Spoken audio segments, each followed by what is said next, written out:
The Empire of Byzantium, that golden dream, the climax of ancient Rome and Greece. One emperor, one single faith. A dream that lasted for 1,000 years, a dream shattered by the armies of the West.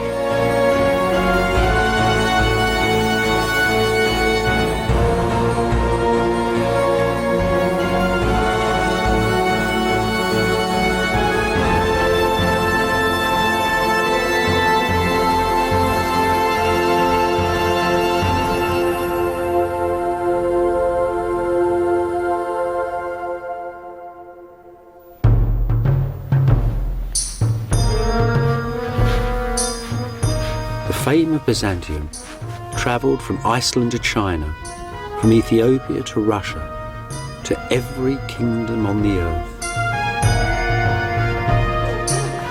And at its centre, Constantinople, the world's great marketplace. Its fabled wealth, its gold, its emeralds, its palaces, its glittering churches. A legend so rich it caused its own destruction.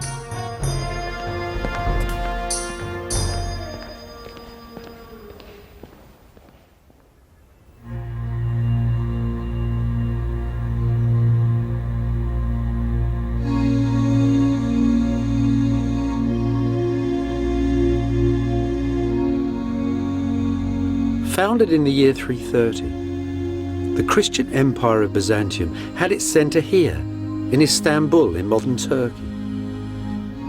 The Byzantines called this city Constantinople. 1,000 years ago, it was the richest city of them all, the eye of all the world. In the very centre, the ancient church of St. Sophia, converted now into a mosque. Here, the emperors of Byzantium met the King of Heaven, the lords of this world and the next, the centre of the Christian universe. Visions of this holy city and its golden emperors filled the mind and the imagination of every medieval prince and king until one day, an army of the Christian West came here and destroyed it.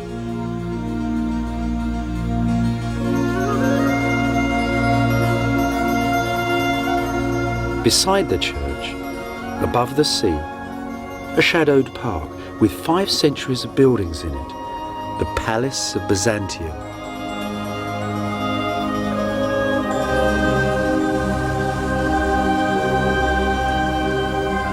1,000 years ago, there were gold pavilions here, chapels, mansions, set in a sea of green. An earthly paradise. One of the most potent ancient legends of our planet, the home of God's emperor on earth. So where is the Holy Palace of Byzantium in modern Istanbul? That's a lump of it there. That sad, pathetic pile of brick. You have to go into the streets, into the alleyways. You really need a map. Look, I'll show you. Modern Istanbul. Why the map's always open the wrong way? Modern Istanbul, ancient Constantinople. I'll show you what I mean. Look, there's the great Roman roads coming into the centre of town, the hippodrome where the people met the emperor, the great church just beside it. And there, between that wall and that one there, that whole area was all palace. Dozens of buildings, dozens of churches, all together, high and glittering right across the hill. So you might ask, where the hell is it now?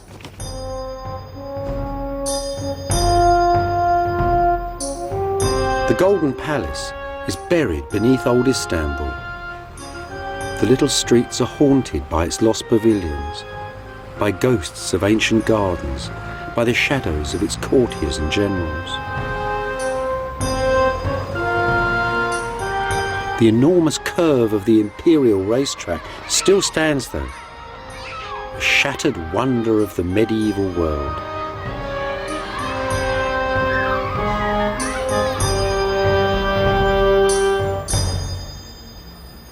We're right at the very heart of the palace of Imperial Byzantium, and there's a corner shop. Well, at least you could say the Byzantines invented corner shops. They had a law about them. There should be one in every street, they said, for the necessities of life. That there, though, that's something else. That's a part of the palace itself. Just part of the foundations, though. Once they held a great high terrace, not that tea house up there, where the emperors walked each evening in the fading light, their fine silks flowing gently in the fresh sea breezes.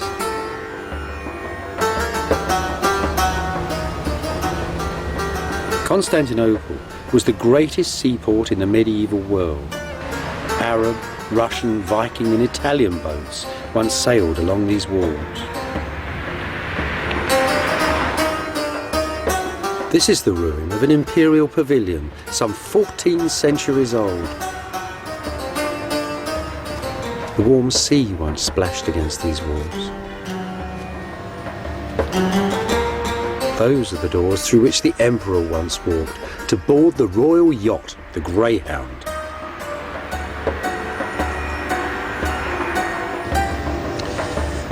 The emperors like to live beside the seaside, so it's always a good idea to, when you're walking along the seaside walls of Constantinople, to look and see if these little gates give you something of the entrance to the palace.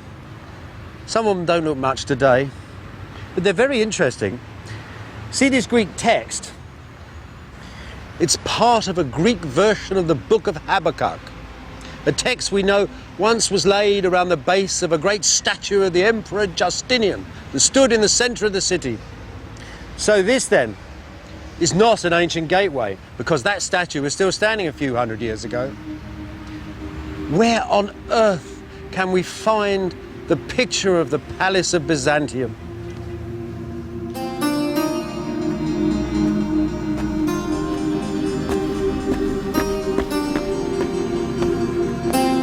It's still here, of course, in its imitations, in echoes of the great palace of Constantinople that stand in Sicily and Spain, in Syria and Rome. Villas, gardens and verandas, all set like tents across the hill.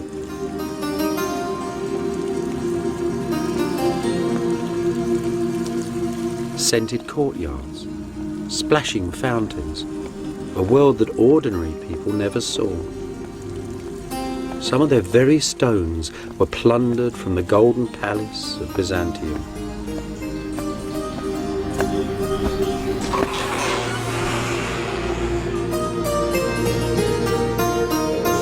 There were churches too, filled with the holiest of relics. Fragments of the true cross set in gold and blood-red rubies. And great jewelled cups made for the emperor's own communion.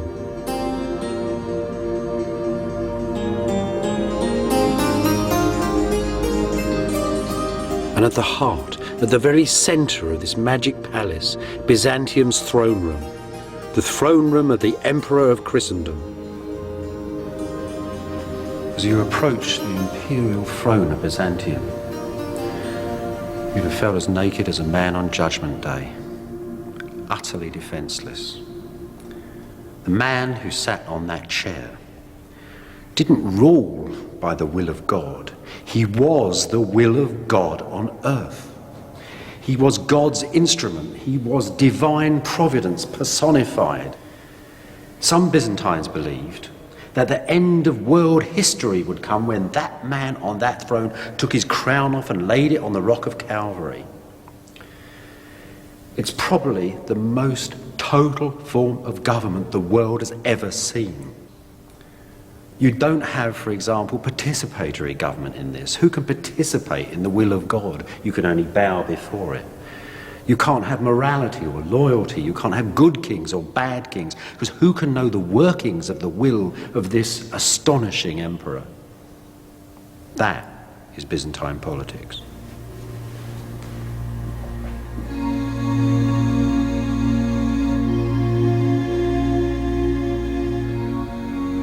Byzantium ruled with cosmic certainty. It didn't dominate its neighbours with vast armies, but with images of God and government, with bars of gold and promises of princesses in marriage and alliance, all dressed up in the silk robes of Byzantium. The Byzantines operated a kind of cultural imperialism, and at the centre of the show was Constantinople, the Golden Palace and its emperor, the rituals of its church and court.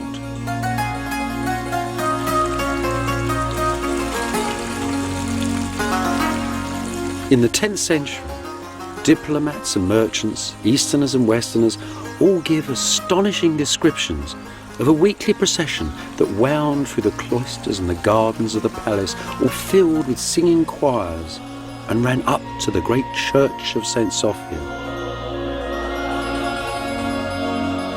"Behold the morning star," they sang, as the emperor approached. "In his eyes the sun's rays are reflected. Adore him, ye nations, bow the neck to his greatness." The whole world agreed that this was the most magnificent, the most awe-inspiring sight on earth. At its ending, the procession passed up a wooden walkway that ran right up to the gallery of the great church, and entered St. Sophia through this door.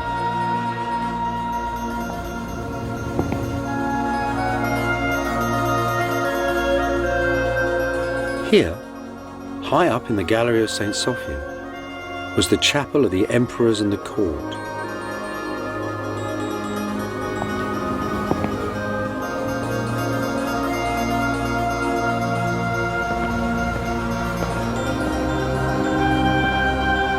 Below the balcony, in the incense and darkness of the ancient church, pilgrims from Asia, Africa and Europe visited and kissed 1,000 holy relics, a little holy land of marble, gold and bronze. In this smaller private space above, the emperors held courtly services and were enrobed for the vast ceremonials that took place each week in the church below. And here they are still, the dynasties of old Byzantium, still walking in the grand procession from 1,000 years ago. That's the Emperor John the Good up there, all decked out in his Sunday best and carrying a bag of gold for the church. He was a good king. He was from the Commagene family. It was a noble dynasty, died out in 1185. That's his wife, Irene. She was a Hungarian princess. See, she's got blonde hair. And that poor little weedy chap round the corner is their son Alexis. John desperately wanted him to succeed to the throne, but he died young.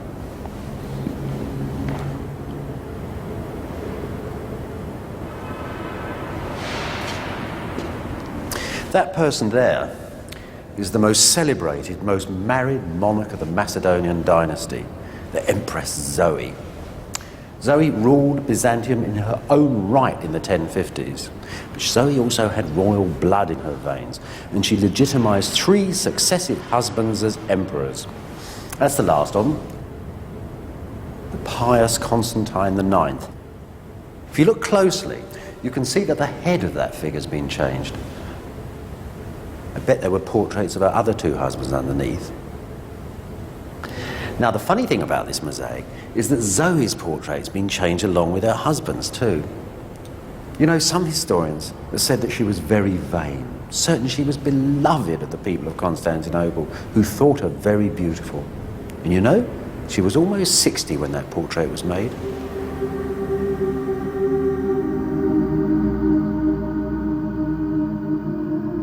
In the year 987, Russian ambassadors came south into the sun to see Byzantium.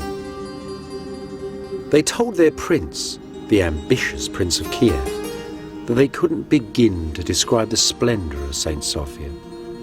They could only say that God dwelt here within it, and they were all baptized. Just as it intended, Byzantium had dominated its neighbours with pious splendour and magnificence. These Russians, though, were tough and warlike. Despite their newfound faith, they still hovered dangerously on Byzantium's northern borders.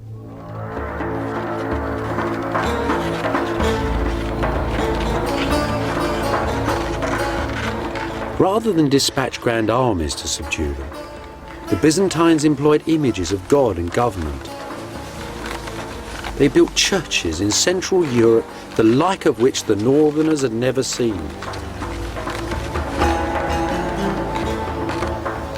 And sometimes, too, the Byzantines sent bishops and ambassadors, men laden with wisdom, relics, and the word of God.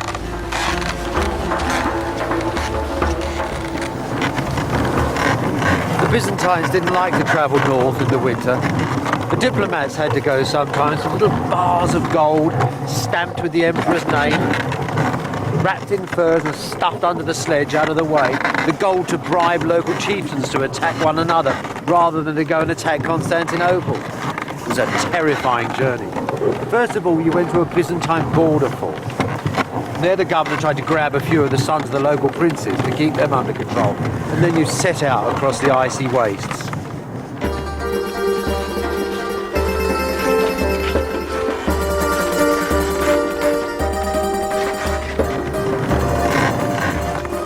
When you met some villagers, you might give them some silk, brocade, or pepper, or leather. But always out there as shadows hiding in the woods with a pecheneg. These were ancient tribesmen who really prided themselves on killing travellers and drank from their gold-bound skulls that hung from the walls of their tents, so it was said.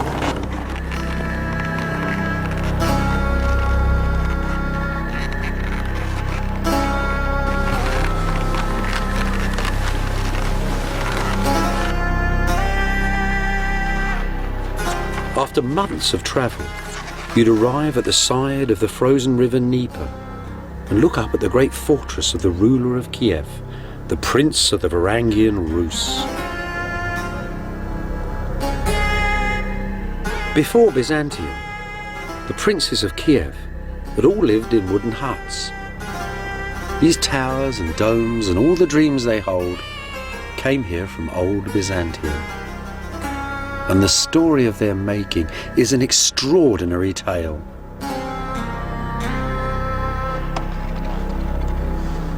This little area here was once the centre of Kievan Rus, a little stockade just 600 yards across. Now you've got to think it's the year 988.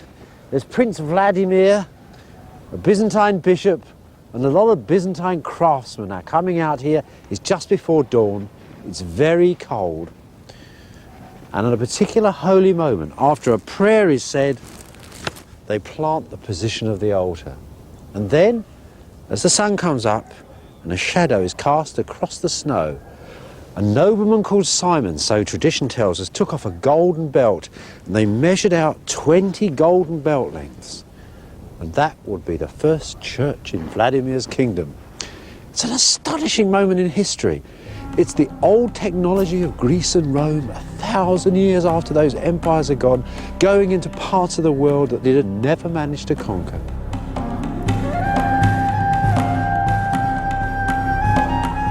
Vladimir's church is gone now. There's still a few bits of the floor left, though. Some precious relics of a tremendous Byzantine achievement.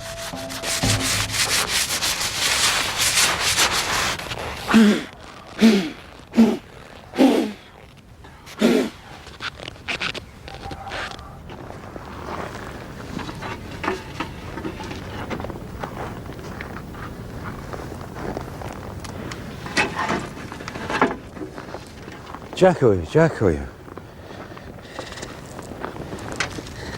You know, it's at times like this, archaeology really comes alive. Look, this isn't just a little old bit of brick or mortar or something. These are the first bricks ever laid in Central Europe. It's not just stone on stone either. This is like somebody got into a Cadillac and drove it into the middle of the Amazon and parked it in a village where nobody had ever seen outside people before. This is astonishing. Look, it's only a bit of ceramic and a bit of mortar. You need two separate kiln masters with two separate kilns for that. They have to find the lime to make the mortar. They have to go to the river to find the clay down the road here. They have to build their kilns, cut the trees. And then they got them cutting stone, local stone, hewn from open quarries for the first time. The Russians didn't like working stone. There's an old Russian proverb: it is easier to teach an ill-tempered wife than it is to cut stone. But actually, their real problem was the weather. The area was a mass of mud, and they had to devise incredibly elaborate wooden structures to hold the building up at all when they extended the foundations. So this is an extraordinary enterprise. How ingenious those people were coming from the south, how determined. It took them 8 years to get this place up. They learnt, though, the next time they built a church in 5 years.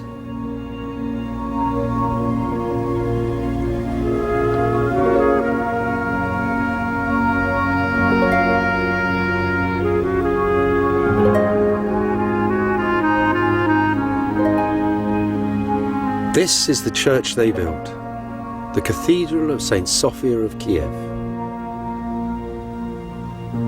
Beneath the old Ukrainian domes, Byzantine brick and ancient Greek geometry. These could be the walls of an imperial church in ancient Constantinople. Inside, memories of the palace of all palaces and the church of all churches, the original St. Sophia of Constantinople.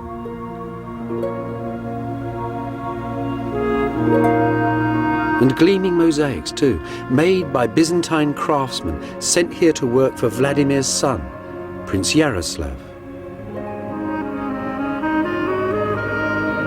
Carefully preserved images of Jesus, Mary and the saints, images of government and holiness to pacify the north. The heavenly court of old Byzantium, floating high above the Prince of Kiev.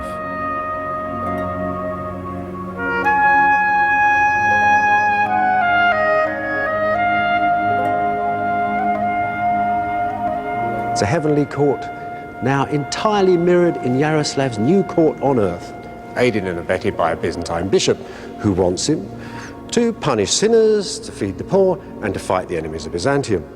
But there's something else going on in this wondrous building, something else yet more subtle. It's like a soap opera here. It imparts manner, it imparts gesture. It shows you the Byzantine way of walking and talking. And between that fierce structure and this new manner, the old order of Rus was entirely swept away. But you know, despite all that, the Byzantines never really trusted the Rus. They needn't have worried, though. The Russians had learnt their lesson very, very well indeed. And centuries later, when Constantinople itself had been thrown away, when Constantinople, the second Rome, had gone, then Moscow, the new capital of the Rus, declared itself as the third Rome.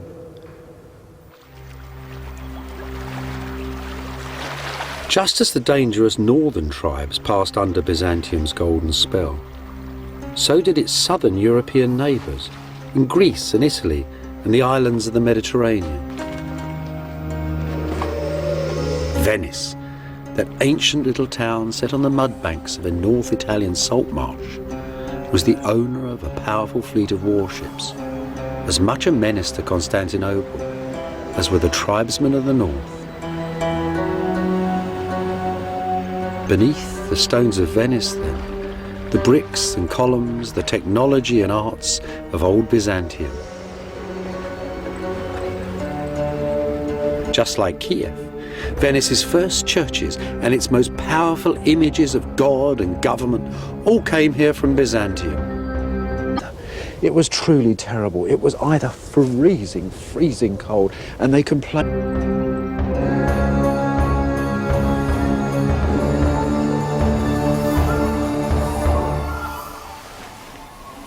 This was the old Venetians' single most powerful portrait of the face of God. The Pala d'Oro, made for the high altar of St. Mark's. It's a funny old thing, actually. It's cobbled up from all sorts of things. Gold strips, bits of jewellery, it's all there, like a magpie's nest. The single most beautiful things about this is these wonderful plaques of enamel. They're Byzantine imports. They were made in the imperial workshops in the year 1105, and they're probably copied from the decorations of a chapel in the imperial palace of Constantinople. That's Christ in the centre. All around him, and all in order, large to small, is laid out the court of heaven, just as Byzantium's foreign kings and princes decorated the emperor's court of Constantinople.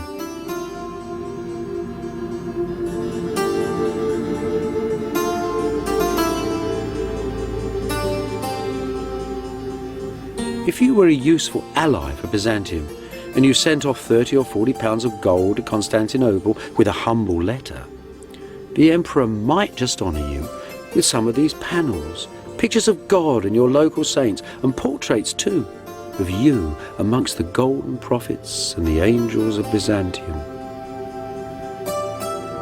This was the power of Byzantium abroad, its prestige, its foreign policy.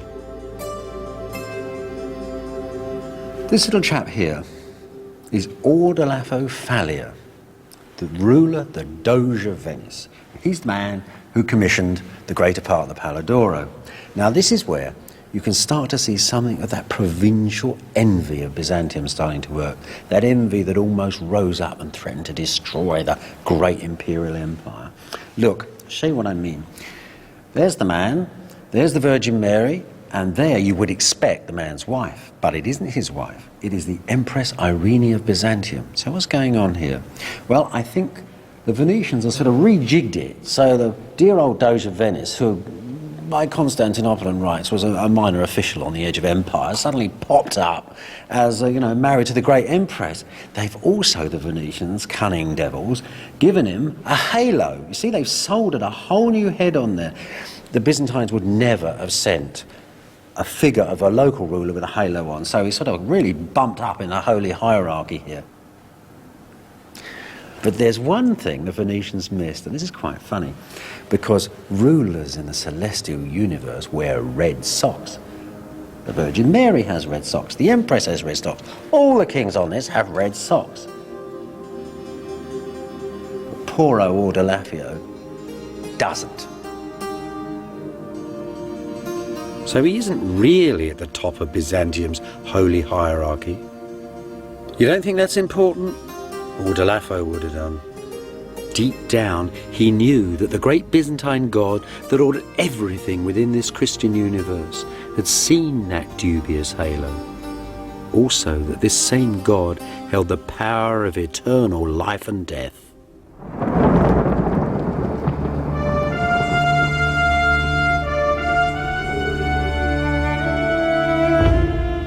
By the Middle Ages, Byzantium's most powerful images of God and government had crossed the Mediterranean and penetrated Central Europe too.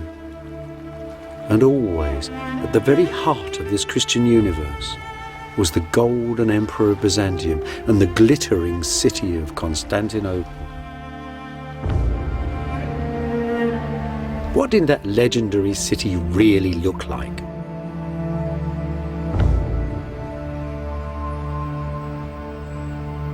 In modern Istanbul, one single precious district of the city still holds something of the air of ancient Constantinople buried underneath it. Part built from the stones of the city's ancient marketplaces, Istanbul's bazaars still stand in Byzantium's thin streets. That old electric mix of races and religions, trades and professions is still here as well, just as it was 1,000 years ago.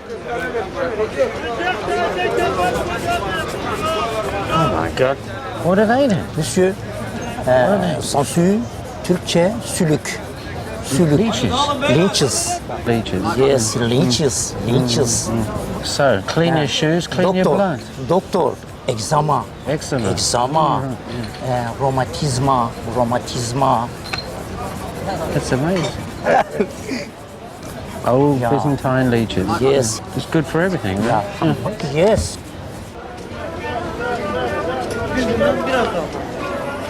Set between the East and West, Constantinople was the world's great marketplace, a living legend. Goods from Byzantium's bazaars are found today in excavations in Sweden and Afghanistan, in England and in Russia. And like Coke cans in the Gobi Desert, they give out a very special buzz. Something for your constipation. Henna for your fingernails.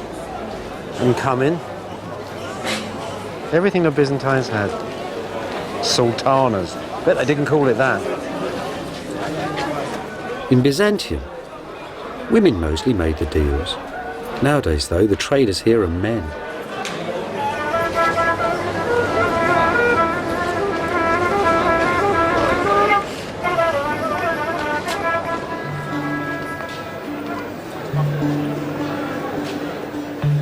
Baltic amber, African gold and ivory, Asian gemstones, Eastern silks and spices, and multinational traders, Italians mostly, buying and selling everything you could think of. There were fortunes to be made out of Byzantium.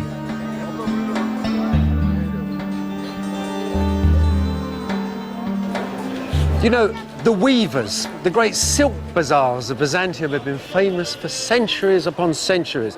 In the West, they just had little bits of Byzantine silk and they used it to wrap the bones of saints and to put upon the high altars of cathedrals. So you can imagine that when a Western diplomat came here about 950 AD and actually bought 2 whole rolls of silk for his own clothes, that he was very pleased with himself. But when the bishop got to the borders, the customs, the Byzantine customs, took the cloth away from him. They said that even great Bishop Luidprand of Cremona, embassy of the King of Germany, wasn't grand enough to wear this fine fabric. You know, the Byzantines had a knack of making great kings feel like little lads from the country. The old bazaars had ancient wisdom up for sale as well. In Byzantium's book market, the best part of the learning of the ancient world was copied out by publishers and merchants. And here it is still today, the oldest bookstore in the world. You know, this is an amazing place. Just think, 600 years ago, there was a very famous Arab travel writer and he was coming through here, rummaging about in the bazaar looking for books. Ibn Battuta he was called. Anyway, there he was, rummaging around. There would have been more people here then, lots of scribes actually writing them. And a Byzantine magistrate who was walking through the square recognised him. And the old 2 men got together, the Arab and the Christian, and they sat down and they talked about writing books. They talked about travel and the joys of scholarship. Westerners really loved the book bazaar in Byzantium. They could find things there that were real legends. Magical lost works like this, for example. This is a copy, Greek copy, of an ancient work made in Alexandria by an ancient Greek. It concerns the workings of the universe. Westerners only knew this from the talk of learned Arabs. Now, after visiting the bazaar, they could actually own a copy of Ptolemy's Alchemist. Books like the Alchemist gave algebra and chemistry to Western Europe. To Westerners, it must have seemed that all the wealth and wisdom of the world was held inside Constantinople and in the houses of the lucky people of Byzantium.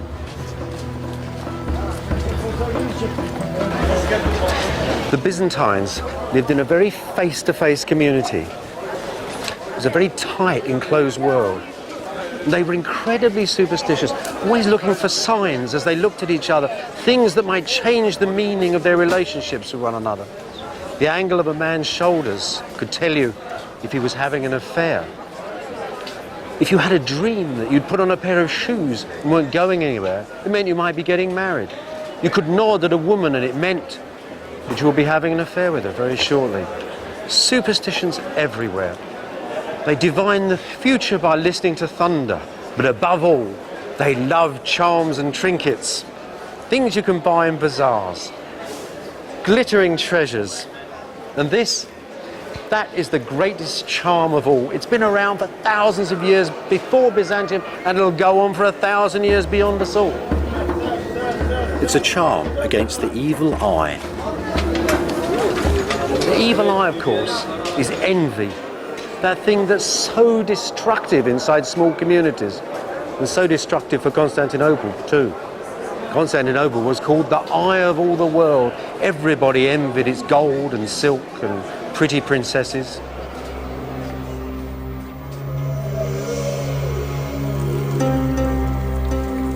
Not everybody, though, was allowed a glimpse of heaven. Poor old Bishop Luitprand of Cremona, who'd come to Constantinople for silks and for a Byzantine princess for his prince, hadn't got either of them. The Byzantines had lectured him upon the gross behaviour of his prince and sniffed at the very idea of sending an imperial princess to such a barbarous and distant kingdom.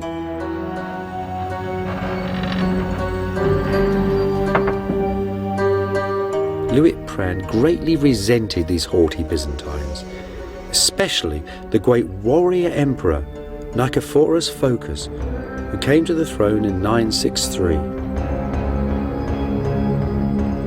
You wouldn't want to meet him on a dark night, Bishop Luitprand reports to his prince. He's a monstrosity in a smelly old robe, a dwarf with the eyes of a mole, disfigured, disgraced, pig-like, an Ethiopian.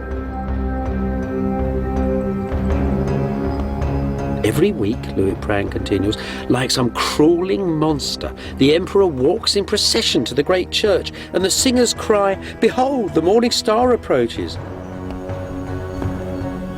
They might just as well sing, "Come on, you burnt-out old coal, old woman, clod-hopping barbarian."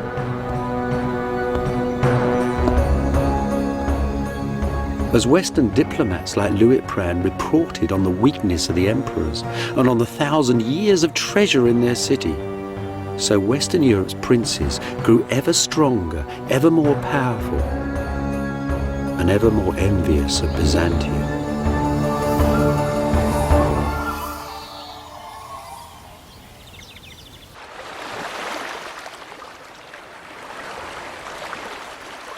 In 1204, the Venetians managed to divert a cutthroat army of crusaders from their sacred vows to capture Palestine for Christendom. Promising them the plunder of Byzantium, they provided lists of the treasures and the holy relics inside Constantinople. On the 13th of April, Venetian war galleys sailed up to the city walls. And the knights of France and Germany, of Italy and England, jumped from the boats onto the battlements. The campaign that followed was a nasty mix of treachery and chaos. At the ending, the city's walls were breached and the imperial throne was overturned. Many Byzantine nobles fled here, to the palace of Blackernay, where they were besieged by Henry, the noble Prince of Flanders. Now the Venetians knew exactly what was in this palace. They even had an inventory of its contents. And when the nobles gave up the fight, they took everything they could out of the building. Gold, silver, precious jewels, silk, satins, ermine, minever. The haul was tremendous. More booty, it said, was taken from this town than from all the cities since creation.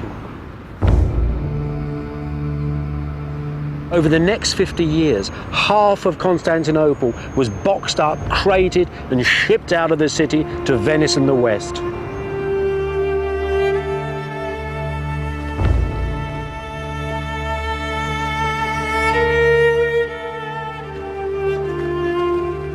At the very heart of Venice, between the State Palace and St. Mark's, the old state church, is the city's ancient treasury. And the root of that treasure was the plunder of Byzantium. It was Europe's pawn shop, really. Emperors left their crowns here for cash. The King of France actually bought the crown of thorns from this room. And in the 1790s, when Napoleon and his armies turned up in Italy, he was able to take 1/2 ton of gold from this room and melt it down just to pay his troops. But despite all of that, despite all the losses, this is still the single place in all the world when you can get a glimmer, just a flash of the treasure that once filled Byzantium. A glass bowl, enamelled with classic images, taken from the emperor's own quarters in the palace. From the palace chapels, the cups of the imperial communion.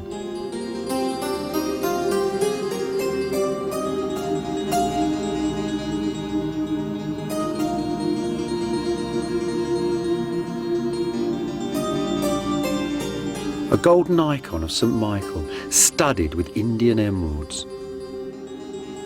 The Byzantines used its glowing colours to foretell the future. This too came from the palace, probably from the chambers of a queen. Inside St. Mark's as well, the altars filled with the holy relics looted from Constantinople. This superb Madonna, Venice's most holy icon, had been carried into battle by the Emperor Alexis Mourzouflos. The Venetians tore it from his abandoned war chariot.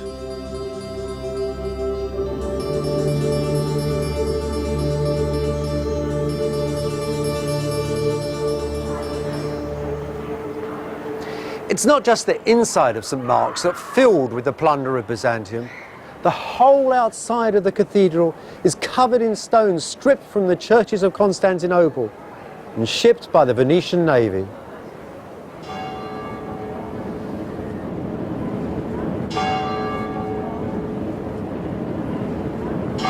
A great new balcony was built from the stones of old Byzantium, and 4 bronze horses, said to have come from the very heart of Constantinople, were set up high upon it. St. Mark's was plated with the plunder of Byzantium.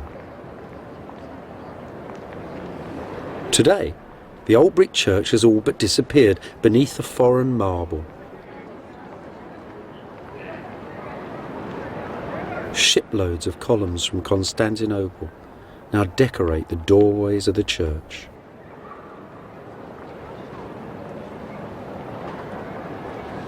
These beautiful square pillars from an ancient church that had stood on the main highway of Constantinople were used as gallows. The Venetians hung criminals from them.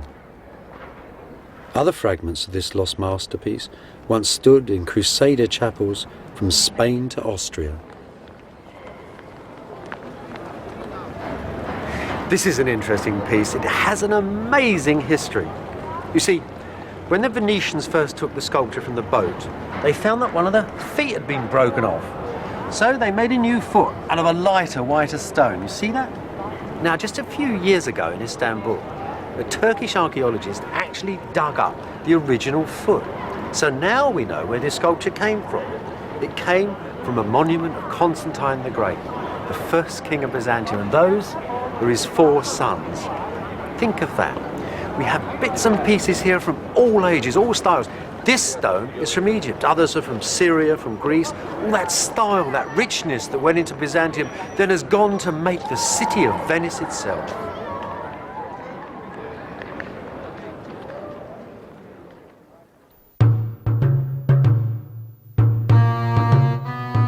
Byzantium didn't just make Venice beautiful. All the courts of Western Europe now held the plunder of Constantinople. Objects whose hypnotic sparkle crackled through Western Europe.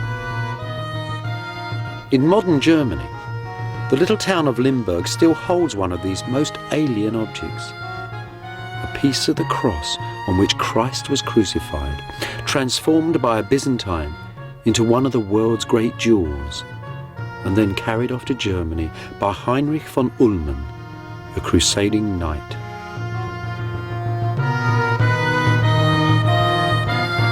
In 1235, when this church was just being finished and the Crusaders were still ruling in Constantinople, that doorway would have been surrounded by the ill, the mad and the crippled and the poor.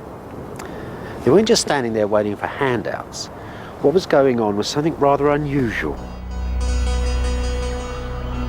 Inside this church, inside all churches in Western Europe where there was a relic of a saint, there was a special power. This power came actually from heaven. And in lieu of hospitals, that was the best thing these people could hope for, was a cure. After all, Jesus had cured the poor. Now, saints were denominated as holy men by two things, by the actions of their lives and by the fact that their bodies didn't decay. So the little fragments of bone and flesh were very important. When people went up to their shrines and touched them, they were in touch, you might say, with a little bit of heaven, as if there was a hole in the holy ozone that you could reach up through heaven, through the words of the priests and the incense and the music, and some of these blessings could rain down upon you.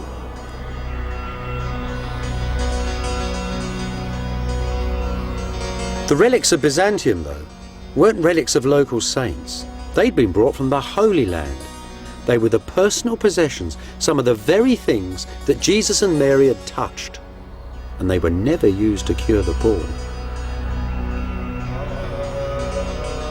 These holy things were held in the imperial churches and in the palaces of Byzantium. In that extraordinary world halfway between earth and heaven, they confirmed the divine role of the emperor on earth. By stealing these powerful objects from Constantinople, the pious kings of Western Europe had gained a confidence they'd never had before.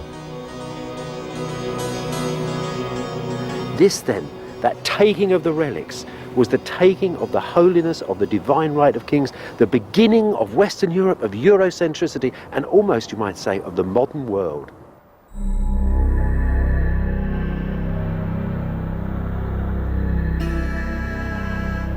Back at Constantinople, the Crusaders' colonial administration failed. The knights couldn't balance the books.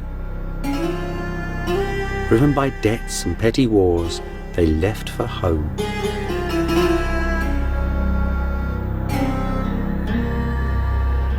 On August the 15th, in the year 1260, a new emperor, Michael VIII, walked in solemn procession through the ancient gates, dressed in the imperial robes of silk and gold, with his choirs, his soldiers and all his priests.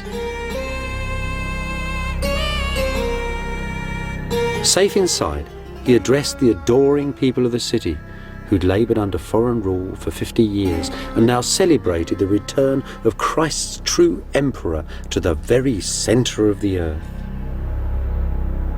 A while ago, God was angry with us and made the west into a great wind that blew us from our city, and we lived like the birds beneath the branches of a tree. But just as he'd promised Abraham the promised land, just as he granted my ancestors eternal victory, so he has given me back the sacred city.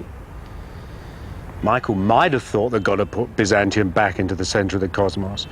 The truth was, the Crusaders had wrecked Constantinople, plundered it, broken it, destroyed it, and the emperor's return to great power politics was suicidal.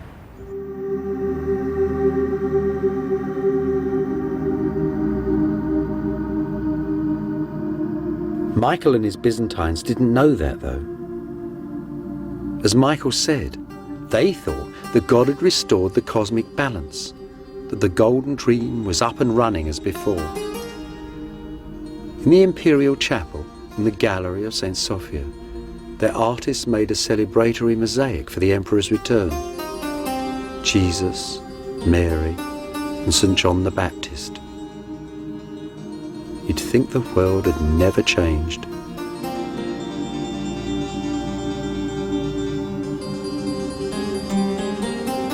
Just 20 feet away, The stone is said to mark the grave of the Venetian who led the Western armies to Constantinople. Enricus Dandolo, the man who broke Byzantium. His bones, they said, were thrown out the window into the street, and even the dogs wouldn't eat them. The great mosaic, though, humane, transcendent, optimistic, is the finest single work of all Byzantium's mosaic masters. See how it takes the light. The court of heaven shimmers in the church.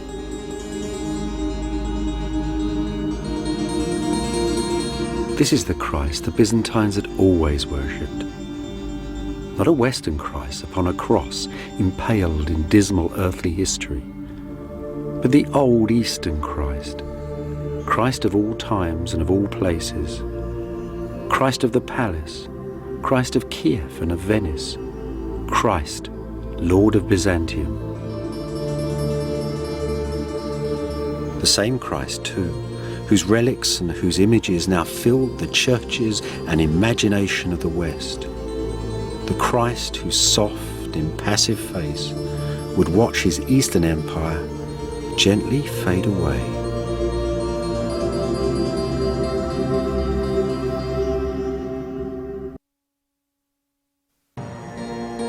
This is the story of the ending of a civilization, of the breaking of a way of life.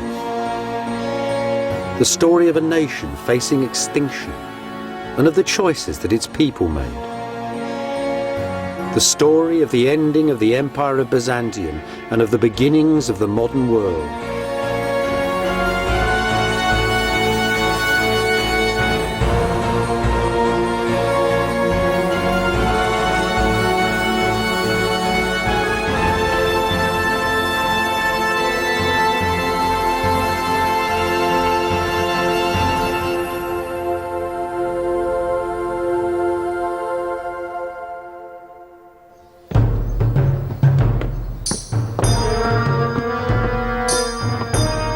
The last years of the Empire of Byzantium were filled with stress and beauty. Faced with enemies, looking for friends, and always waiting for the ending. As it fell, Byzantium's ornaments, its arts and peoples settled on the West like sparks from a burning forest. Sparks that lit the Western world.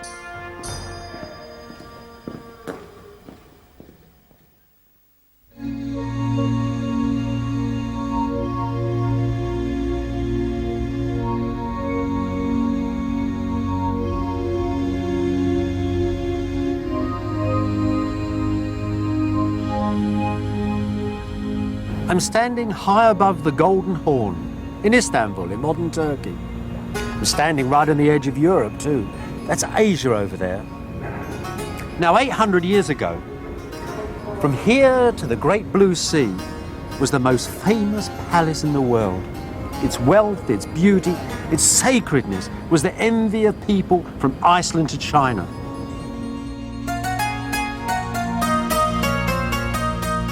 Only the angels in heaven, the Byzantines had said, knew the date of the ending of this dazzling city, the capital of the Empire of Byzantium, which they called Constantinople. Late in the Middle Ages, though, in the last 2 centuries of Byzantium, when the Crusaders had half destroyed the city, and with the armies of the Turkish sultans closing in upon its walls, you didn't need to be an angel to know the end was very close. The broken Empire of Byzantium prepared to face its destiny. The emperors moved their palace here, to Vlakani, right on the city walls. Here they could face all their enemies, the Turks, the Westerners. Here too was a great church and a most sinister prison, where half a dozen emperors were executed or blinded in terrifying family feuds.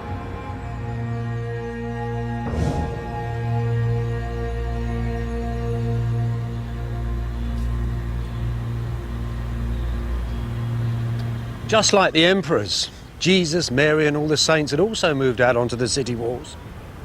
This is the great monastery church of St. Saviour in Cora, St. Saviour in the fields. In the last centuries of Byzantium, the city's greatest icons were in this church, waiting to be paraded round the walls in times of siege.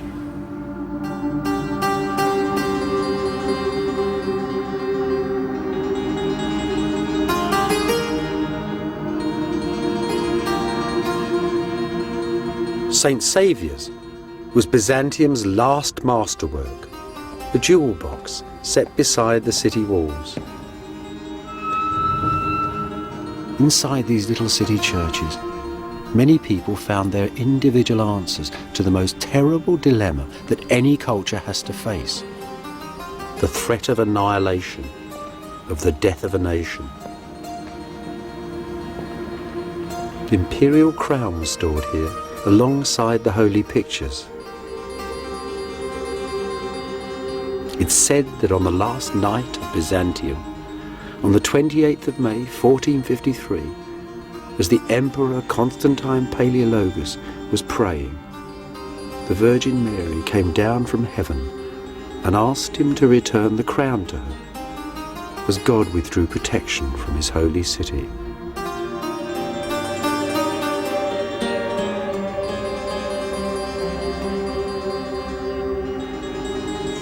Above the door in shining gold, an image of the church's greatest benefactor, Theodore Metachites, Prime Minister and High Chancellor of Byzantium. Look at him with his turban and his caftan. The very model of an Eastern gentleman. Yet Theodore and the Byzantines were a very ancient people, the living remnants of the world of Greece and Rome.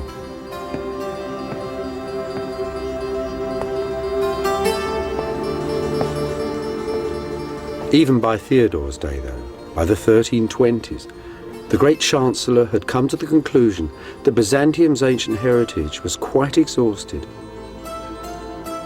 that all one really had to do was to wait and pray and silently endure. His church is a meditation on eternity.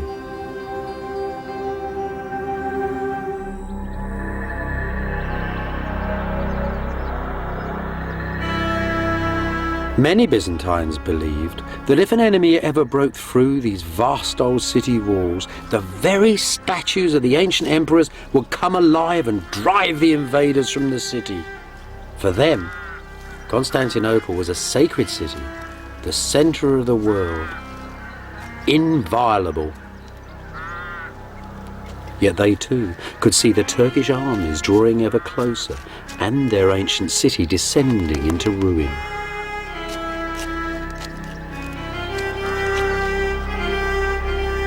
By the 1400s, many of Byzantium's brightest minds had left the gathering gloom and darkness of the crumbling city and settled in a fresh new town beneath the mountain tops of southern Greece.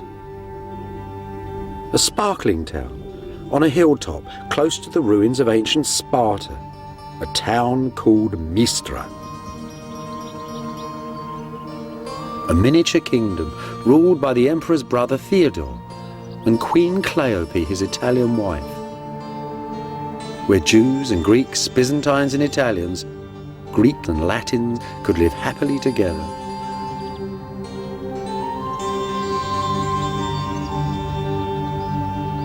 One of the lovely things about Mistra is how small it is, how tiny, how human. Everything here is democratic. As you walk down the street, you'd have bumped into everybody. You might have seen Italian merchants. You might have seen beautiful Queen Cleope walking amongst the flowers. And you might have seen the retired Emperor John, here to visit his family, now a monk buzzing busily from church to church.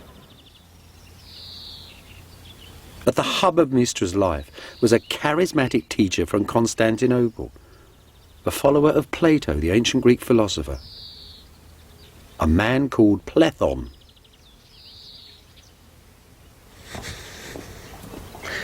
In Plethon's time, Mystra was already famous. It was a little paradise, they said. The men were handsome, the women were beautiful, and the stones were from ancient Sparta itself. But everybody knew that they were doomed.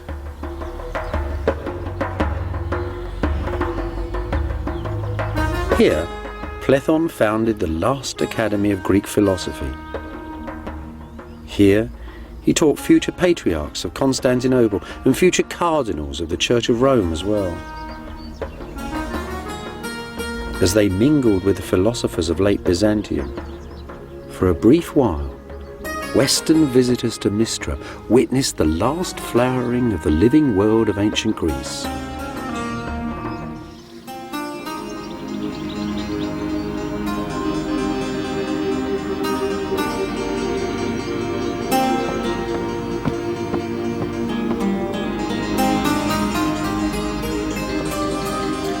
At the heart of Mystra was the court.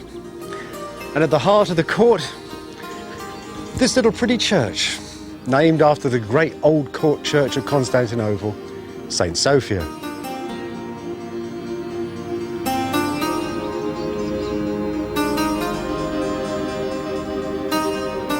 There's not much left here now.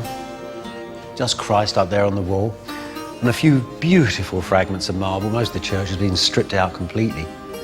There's even a little double-headed eagle still up there, the double-headed eagle of the last emperors of Byzantium. But the real treasure is here on the floor. Look at this. See that? That stone there, that purple stone, that's imperial porphyry. That's a stone, well, it's the half-magical stone of Byzantium.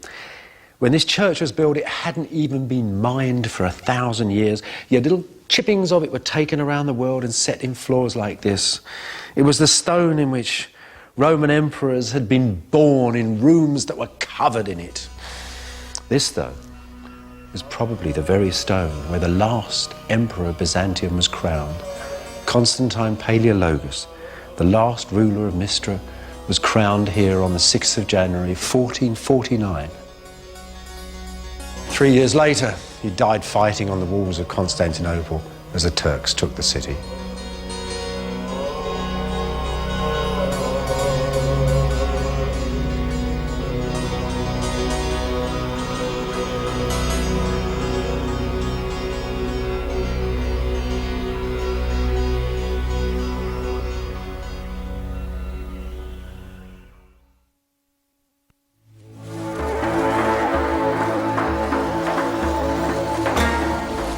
In the 13th century, a family of nomad Turkish shepherds called the Ottomans packed their tents and rode out of Central Asia.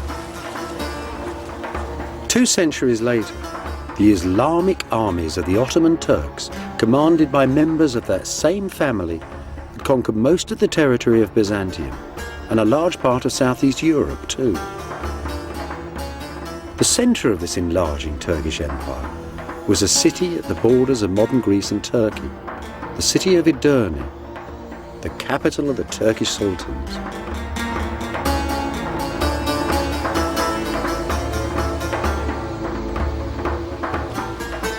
In those days, Edirne was a hectic international city, a city of great mosques, hospitals, concert halls, munitions works, and grand bazaars.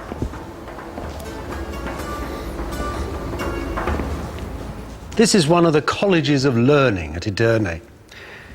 In Sultan Mehmet's time, there were many of them here, and they formed a circle like a university around the court. It was an international university. There were Italians here teaching the Sultan's children how to speak Greek. Byzantine nobles sometimes sent their children here for a good education. Old Plethon came here as a young man. Here it was, he met Persian fire worshippers who taught him all about their strange religion. Here it was too. He first read the works of the ancient Greek Aristotle. Clearly this dynamic, international, rich, powerful society was far more than a match for the poor old empire of Byzantium. It was also clear that the ancient city of Constantinople had been engulfed by this adolescent multinational empire, that Constantinople lay at the strategic centre of its trade routes and on the supply lines of the Turkish armies that were eating into Eastern Europe. That is why Byzantium was doomed.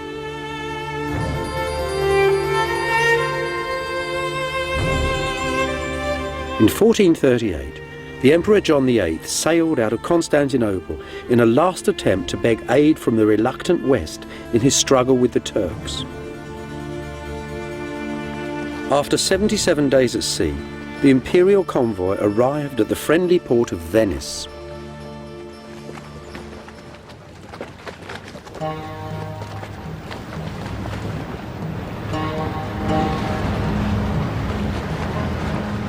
The West had always said that military aid for Constantinople was dependent upon Byzantium's reunion with the Church of Rome. The churches of the East and West, Greek and Latin, had split apart 6 centuries before. So the Emperor John had sailed with his theologians and his bishops, not his generals or his admirals. In all, some 700 people on the sea, the scholars of Byzantium. Plethon, too, had come especially from Mystra in Greece, as had many of his pupils.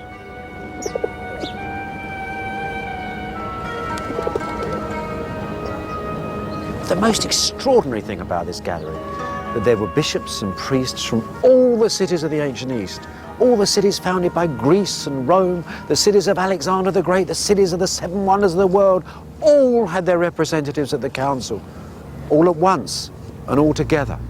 It was as if the old world had come to meet the new. But there was plague abroad in northern Italy. 2 Byzantine bishops perished in the first weeks of negotiations.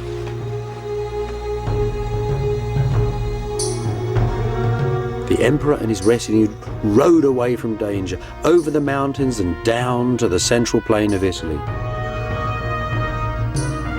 Here, perhaps, at Florence, they might forge that union with the West that Byzantium so desperately needed.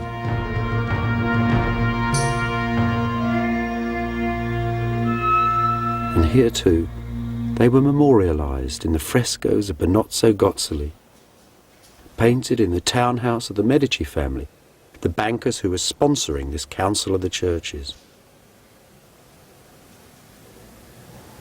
That's John VIII, John Palaeologus from Mystra, Emperor of Byzantium, come to the West to seek aid. He'd ruled 12 years at this point.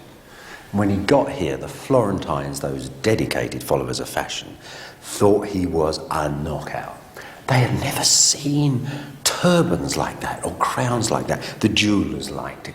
The Florentine weavers liked it. The painters liked it. This was a man whose dress and demeanour influenced fashion here almost for a century. They didn't like him much, though. They thought all the Greeks were haughty, sarcastic people who seemed to be laughing at jokes that they wouldn't share with the Florentines. Didn't like them at all, really. What they were experiencing, actually, was a typical Greek thing. It was the full force of the divine right of kings. See, in the West that had rather diminished. The West that had pinched the idea of the emperor had now taken to electing Western emperors. They were confirmed by popes. There was common law, power in the West that seeped down and down and down away from the man who now was like only at the top of a vast pyramid of power. In Byzantium, everything resided in the one man. Now, in the West, and here it is, out for a stroll in the country, Cosimo and the other 700 Medici, all on their horses. This is entirely reversed. I mean, here you've got a man who is a banker, a politician, a multinational businessman, you might say. The West was entirely different. The central disagreement, then, was about these different attitudes to power in East and West, about power and precedence amongst the lords of earth and heaven. Most of the Byzantines, though, were insulted at the very idea of arguing about God, whose majesty and dignity was beyond all human understanding. They thought that the clever Roman clerics they faced each day were simply impertinent and immature.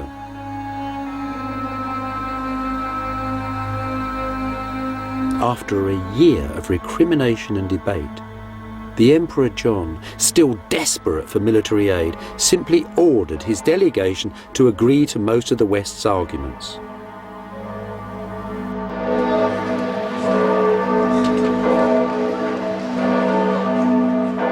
On the 6th of June, 1439, a great act of union was signed in Florence Cathedral, right under the huge, beautiful, brand new dome. An act of union between two churches, between the Pope of Rome and his assembled clergy, the Emperor of Byzantium, and whichever of his Greeks decided to turn up that day.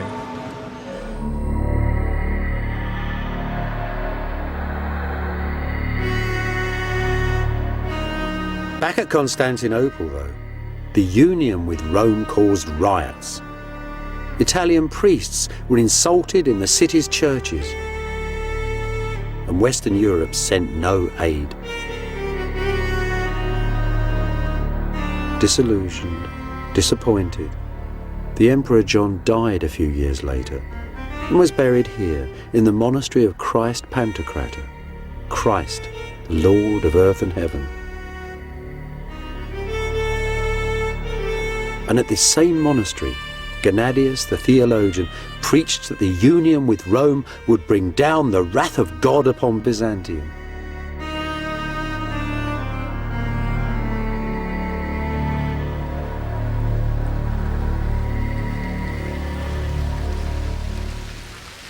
Meanwhile, at Edirne, a new young Turkish sultan, Mehmet, had taken up the Ottoman throne. At Constantinople, the new emperor, John's brother, Constantine, soon discovered that he now had a dangerous and most impatient neighbour.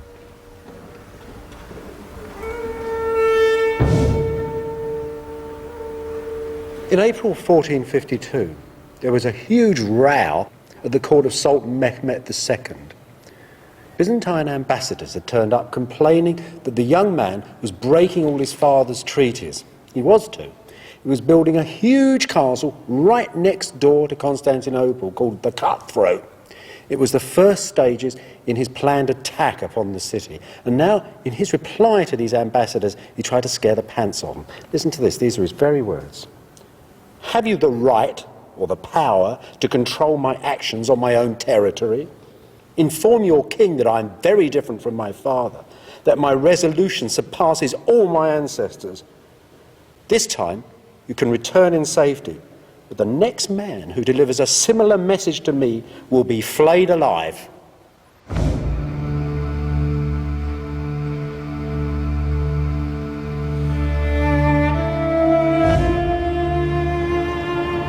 Back in Constantinople, the new emperor, Constantine XI, reluctantly composed his reply.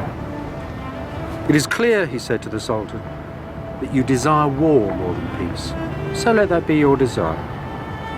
I release you from all your oaths and treaties with me, and in closing the gates of my city, I tell you I will defend my people to the last drop of blood." The Turkish mosques in Byzantium were shut. The Turkish troops who were sightseeing in the city were thrown out the gates. Byzantium was at war.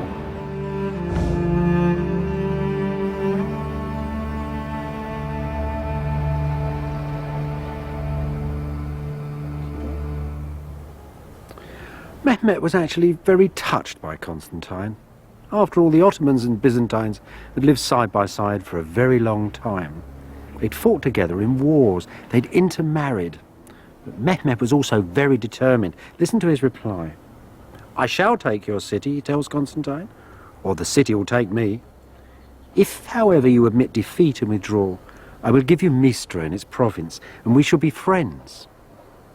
If you deny me peaceful entry, however, I shall slay you and all your nobles. I shall slaughter the inhabitants of your city and allow my troops to plunder it. The city itself is all I want, even if it is empty."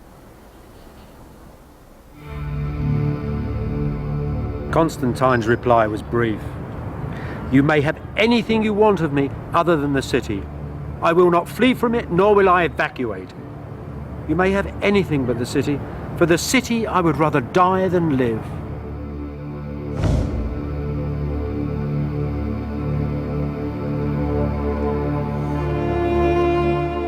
On the evening of the 28th, the Sultan Mehmet addressed his armies standing assembled outside the city walls.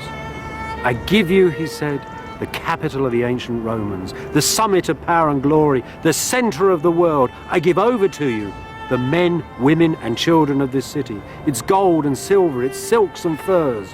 All I want are the buildings and the walls. It really was the standard offer of a medieval commander to his troops before the final assault. And they roared in agreement. There is but one God, they said, and Muhammad is his prophet.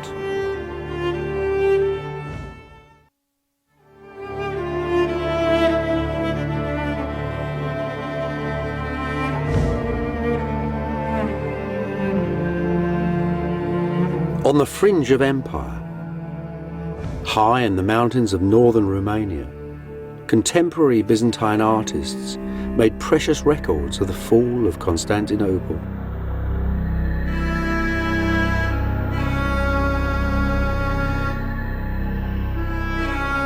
Here's the Turkish armies, waiting for Mehmet to order the final assault upon the city. The cannons, large as dragons it was said, brought down from Edirne to pulverise the city's vast old walls. The Turkish navy, fighting all along the Golden Horn, forcing the tiny armies of the Byzantines to fight on two fronts at once. On the city walls, the Byzantines parade the holy icon of the Virgin, the city's sacred shield, just as they had done for 1,000 years and more.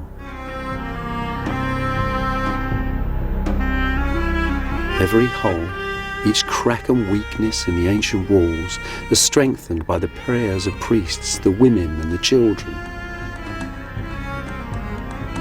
There's the emperor, ordering the walls repair with rocks and stones, and the empress too with her ladies. Here though, the artist is in error. There was no queen. Constantine XI, Constantine of Mistra, was childless and a widower. The last emperor would leave no heir.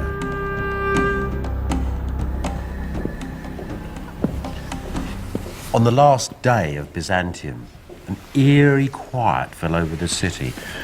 Mehmet had told the Turks to rest for a whole day before the last assault. He gave the emperor time to walk with all that was left of the armies and nobles of Byzantium once again into the great church, and there, after all their arguing at Florence, the Greeks and the Latins joined together in a last service, and the emperor went to the altar and was given the last rites. Then he walked back to the palace, and there he made a speech to his commanders. A speech, you might say. It was the last speech of the ancient world. He encouraged them not to be frightened when the Turks attacked. He said that their ancestors, the ancient Romans, were terrified when Hannibal's elephants had charged towards them, that they hadn't run away. Because they were human beings, people with will and mind, and not given to animal desires, and that he and his commanders had mind and will and God and belief upon their side. It was those beliefs of mind that stem back to Greece and Rome and fuel the modern world. And then Constantine, the 11th of that name, went with his men back to the outskirts of his empire, to the walls now of his city. And there he died, the ruler of Rome, the king of Christendom, and the emperor of Byzantium. What actually happened to him is a mystery. Turkish historians tell us only that the emperor was very brave. The Constantine died fighting by the city gates. "The city is taken," he's supposed to have cried, "and I'm still alive." And he ran off towards the battle and into the flash of legend. The man then killed 10 pashas and 60 soldiers with his lance, and at the end poor Constantine was toppled from his horse and cried to God Almighty, the creator of the universe. And the Turks cut off his head and stuck it on a pole.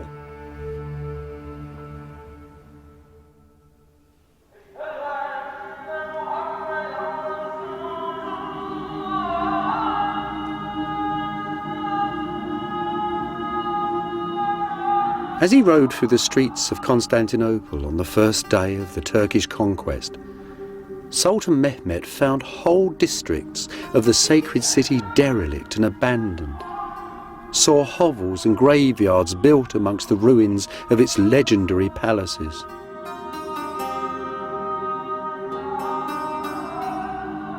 He was awed, though, by the imperial church of St. Sophia, and declared its venerable shell to be a building made for God.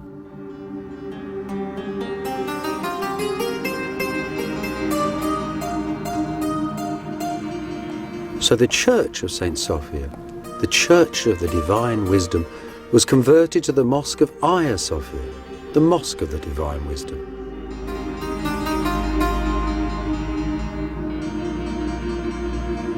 Images of old Byzantium had glimmered at the edge of Asia for 1,000 years. Now new ghosts, new legends and new peoples came to haunt its fabled stones. Legend tells that Mehmet rode into St. Sophia on his war horse and placed his finger in this magic column and spun the church around to face Mecca for the call to prayer. History tells that the Sultan ordered the tomb of Constantine the Great, the founder of Byzantium, to be demolished, along with the burial church of the ancient emperors, and this great mosque, the funerary mosque of Mehmet the Conqueror, was put up in its place.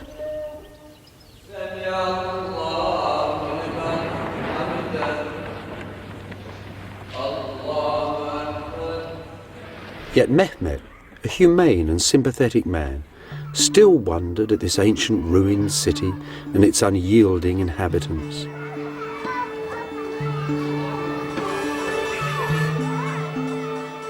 The most eminent Byzantine left alive inside the city was Gennadius the theologian. Mehmet visited him here, in the monastery of Christ Pantocrator.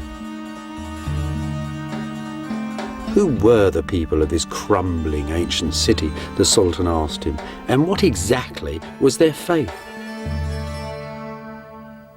Like most of the inhabitants of this most stubborn city, Gennadius would only answer for himself. You may not call me a Greek, he said, because I do not believe as those ancient pagan people once believed. You might call me a Byzantine, because I was born in this city. But I prefer simply to call myself a Christian. He might also have added that he considered himself to be an exclusive member, a leading light of the society that was God's kingdom on this earth.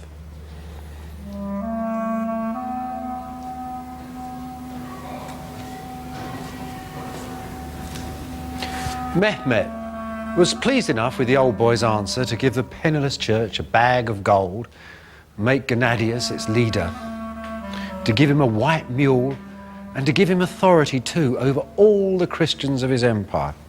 It was an arrangement that lasted for 4 centuries.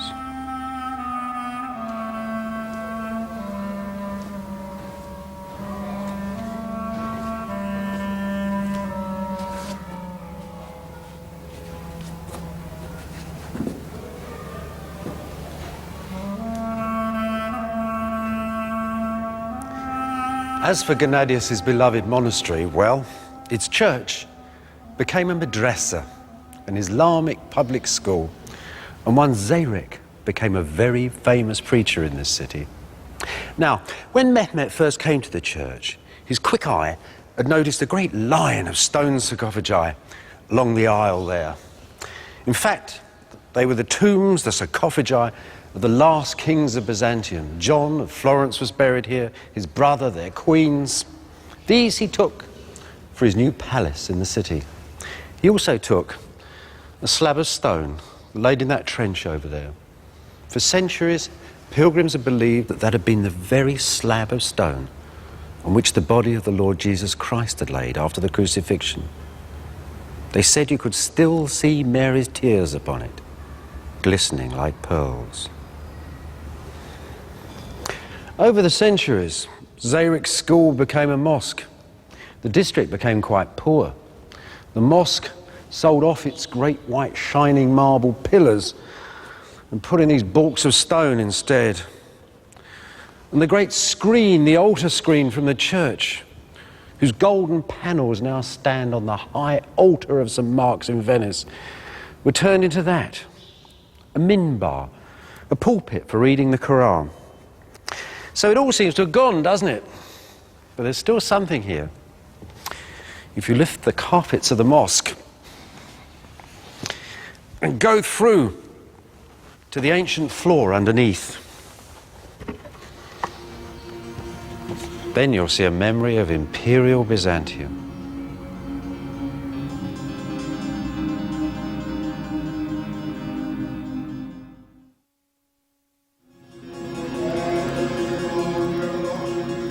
There are still descendants of the Byzantines today, a dwindling community at the ancient heart of one of the largest cities in the modern world.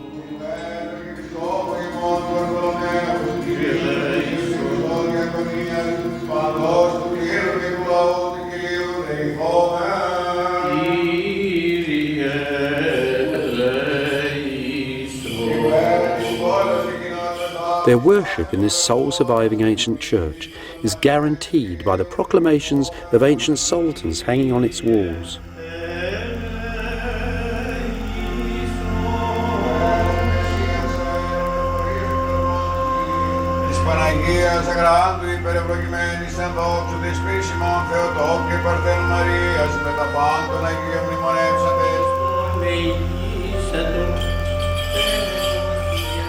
Their church has survived schism and poverty. For a while, the deep distrust of Rome led them towards Calvinism. But here they are still, in their holy city, with their own faith.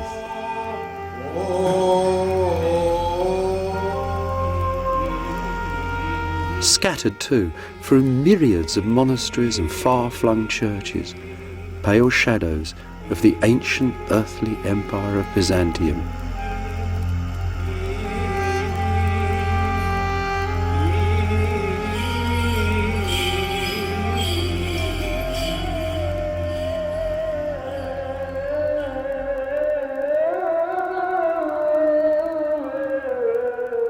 Most of Constantinople's ancient churches, though, were soon converted into mosques.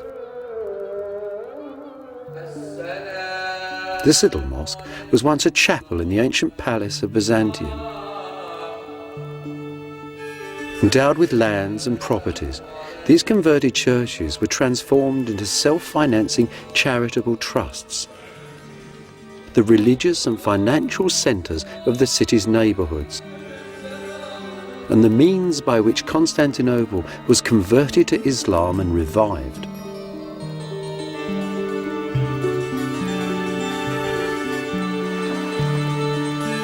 Under Turkish rule, Constantinople was to become a rich and thriving city once again, the centre of a mighty empire, just as it had been 1,000 years before. Just before the conquest of Constantinople, a radical young bishop called Bessarion, Plethon's most brilliant pupil, had returned to Italy and had been made a cardinal of Rome. Some historians detect his portrait in this tragic bearded figure talking with Italian friends, chic young men of the Renaissance, painted by Piero della Francesca.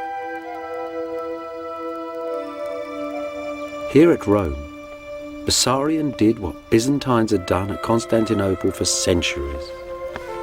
He made a villa by the city walls. This villa, one of the first in the modern Western world. A memory of old Byzantium. Bessarion spent his life making a memorial for Byzantium by founding an academy of scholars.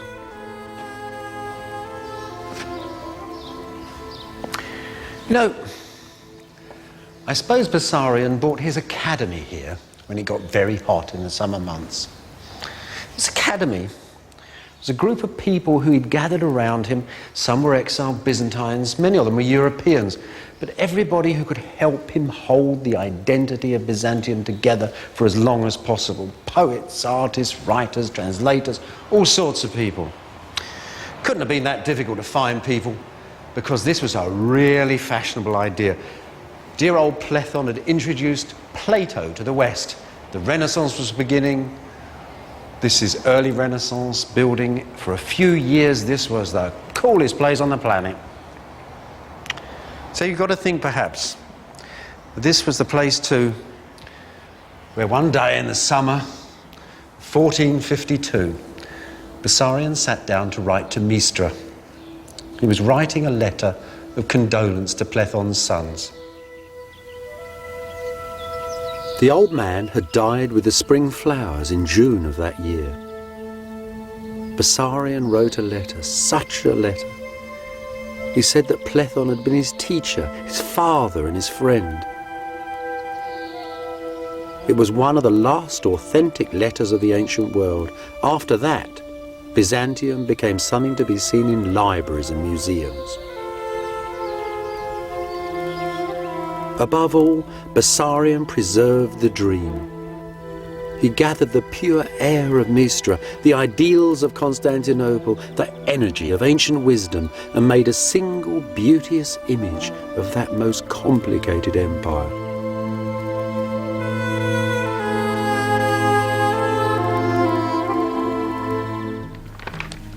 The West had seen nothing like this flood of wisdom that was pouring from Byzantium. Homer, ancient Roman law, and a myriad of other texts. And they'd seen nothing like Bessarion's academy. Part of the modern world, its science and its scholarship, was started by these exiles from Byzantium. Platon and Bessarion first taught the West old Plato's heady individualism that so fills the modern world. Bessarion, too, told a Westerner about an ancient text that inspired Columbus to sail west from Europe on the east wind to America.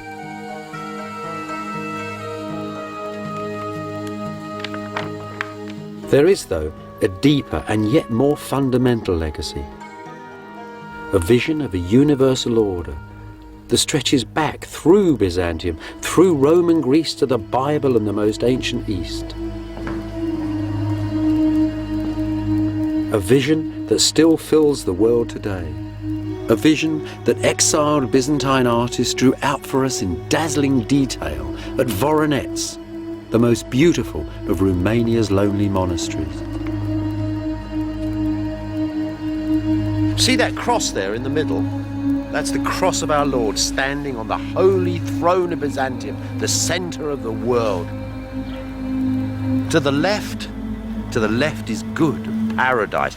There's all the lords and ladies of Byzantium pressing through the pearly gates. On the right, hell, the Turks and everybody else, all the bad people struggling to get out. Good and bad, plus and minus, past and future, with heaven above and hell below, and pure energy at the centre. A structured universal order that the modern world still understands and uses every day. And if there's nothing there that you can see from the modern world, just look at those demons, as black as SS officers, prodding their victims towards the ovens. That's a hell we've made reality. And look at that over there in paradise, the tree of life, the centre of man's wisdom, the very plant that the god Gilgamesh 6,000 years ago in ancient Ur in Mesopotamia searched for. To him, the elixir of life was understanding. For us, perhaps, it's penicillin. Then again, there's something here that's unique. Above all the bustle of the world, the lords and ladies, the gods and demons, coming through and behind the very scroll of time itself, the Lord of the universe. The heart of the atom, heaven's order in a grain of sand. Byzantium's fundamental legacy, this image of a universal structure, a universal order, is as basic to the order of the modern world as is DNA to every individual in it.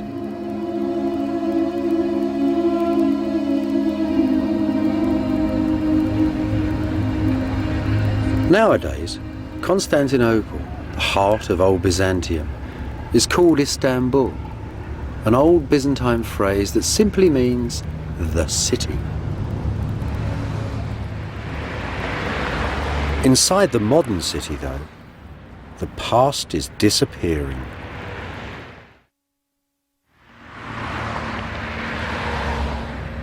Ruins are often melancholy, but they should seldom make you angry. The end of Byzantium wasn't really brought about by the wicked West or the terrible Turk. Things pass, as the poet said. If the cowboys had never shot the Indians, the Great Plains would not be filled with shining teepees and herds of buffaloes. Nonetheless, we should honour the past and cherish it. It's a memory, a solid memory of our beginnings. You think of Byzantium too, as a flash of silver, as a dream of jewels, as an image of a god sitting on a golden throne and of an emperor sitting in this palace in his imitation. Think of the culture that gave us the rule of Roman law, and the image of a holy mother, much beloved, caressing a baby child. And think of Byzantium too, this extraordinary empire set between the East and West, whose very ending set those two things far apart, but in whose own time gave so many good ideas to both of them.